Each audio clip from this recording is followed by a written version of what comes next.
Healthy cooking channel. இந்த வீடியோவில் நம்ம இன்னைக்கு சுவையான பேபி பொட்டேட்டோ கிரேவி எப்படி செய்யலான்னு பார்க்கலாம். சப்பாத்தி, பூரி, நான், தோசை இது எல்லாத்துக்குமே அட்டகாசமான காம்பினேஷன். அதில் இருக்கக்கூடிய மண்ணெல்லாம் நல்லா கழுவிட்டு குக்கரில் சேர்த்துக்கோங்க. நான் இன்னைக்கு ஒரு பாக்கெட் யூஸ் பண்ணியிருக்கேன். கிழங்கு முழுகிற அளவுக்கு தண்ணி சேர்த்துட்டு 1/4 டீஸ்பூன் கல்லுப்பு சேர்த்துக்கோங்க. சேர்த்துட்டு குக்கரில் போட்டு 2 விசில் விட்டு எடுத்துக்கோங்க. பாருங்க, நல்லா வெந்து வந்திருக்கு. இந்த ஸ்டேஜில் அதோட தண்ணியை வடிகட்டிட்டு நல்லா ஆற விட்டுட்டு மேலே இருக்கக்கூடிய தோலை உரிச்சு எடுத்துகிட்டு வந்துடுங்க.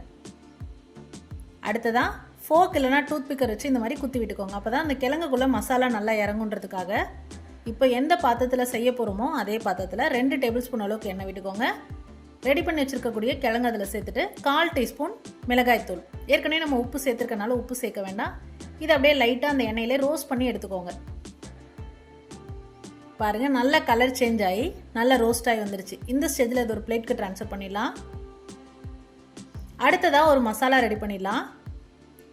இஞ்சி, 5-6 பல் பூண்டு, காரத்திற்கு ஏற்ப காய்ந்த மிளகாய். நான் 5 மிளகாய், 5 முந்திரி நல்லா வெதுவெதுப்பான தண்ணியில் 1/2 மணி நேரம் ஊற வச்சு அதில் சேர்த்துருக்கேன். தண்ணியோடு சேர்த்துக்கோங்க.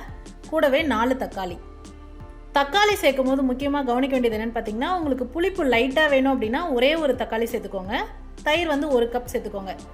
இல்லை அப்படின்னா தக்காளி நிறைய சேர்த்துட்டிங்க அப்படின்னா தயிர் குறைச்சிக்கோங்க. 2 டேபிள் ஸ்பூன் அளவுக்கு சேர்த்திங்கன்னா போதும். ரெண்டுமே சமமாக சேர்த்திங்க அப்படின்னா உங்களுக்கு கிரேவி புளிப்பாக இருக்கும்.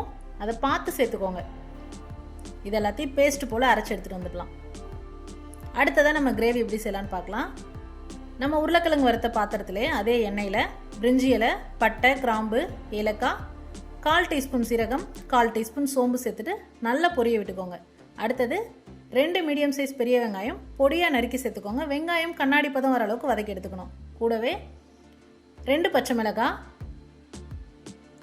1/4 டீஸ்பூன் மஞ்சள் தூள், 1/4 டீஸ்பூன் கரம் மசாலா, 1 டீஸ்பூன் மல்லித்தூள், 1/4 டீஸ்பூன் ஜீரகத்தூள், 1/2 டீஸ்பூன் மிளகுத்தூள். இது எல்லாத்தையும் சேர்த்து மசாலா பச்சை வாசனை போகிற அளவுக்கு வதக்கி எடுத்துக்கணும். அடுத்ததாக நம்ம அரைச்சி வச்சுருக்கக்கூடிய விழுதை அதில் சேர்த்துக்கணும். சேர்த்துட்டு நல்லா கலந்து விடுங்க. கிரேவிக்கு தேவையான அளவு உப்பு சேர்த்துக்கலாம். ஏற்கனவே உருளைக்கிழங்கு வேக வைக்க உப்பு சேர்த்துருக்கோம். அதனால் 1/4 டீஸ்பூன் அளவுக்கு கிரேவிக்கு சேர்த்தா போதும். இந்த மசாலா எல்லாமும் சேர்ந்து நல்லா வெந்து வரணும். அப்போ தான் கிரேவி நல்லா டேஸ்ட்டாக இருக்கும். அதோட பச்சை வாசனை போகிற அளவுக்கு நல்லா வெந்து வந்ததுக்கப்புறமா நம்ம வறுத்து வச்சுருக்கக்கூடிய உருளைக்கிழங்கு கூடவே 1 கப் அளவுக்கு புளிக்காத ஃப்ரெஷ்ஷான தயிர் நல்லா பீட் பண்ணிவிட்டு கட்டி எதுவும் இல்லாமல் பீட் பண்ணி எடுத்ததுக்கப்புறமா இதில் சேர்த்துக்கோங்க. சேர்த்துட்டு நல்லா வெந்து வரணும். தண்ணி எதுவும் சேர்க்க வேண்டாம். உங்களுக்கு ரொம்ப திக்காக இருந்தது அப்படின்னா மட்டும் கொஞ்சமாக தண்ணி சேர்த்துக்கோங்க.